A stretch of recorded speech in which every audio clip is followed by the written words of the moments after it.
Hello guys, Vinayak fashion ની અંદર તમારું સ્વાગત કરું છું। આજે તમારા માટે મસ્ત ટ્રિપલ એક્સલ પીસમાં વેરાયટી લઈને આવી ગયા હી। મસ્ત ડિઝાઇન રહેવાની છે। આ રીતે પ્લાઝામાં વર્ક આવશે। એમાં ને એમાં બીજી ડિઝાઇન માં સેમ ટુ સેમ પ્લાઝો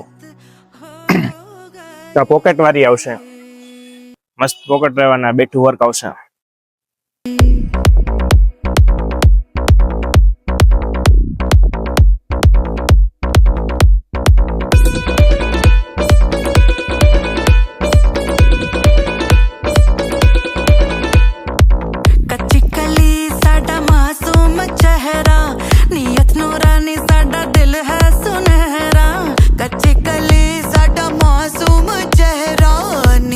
हाँ, फॉलो करवानो भूलता नहीं, जेथी तमने नवी नवी अपडेट મળતી રહે।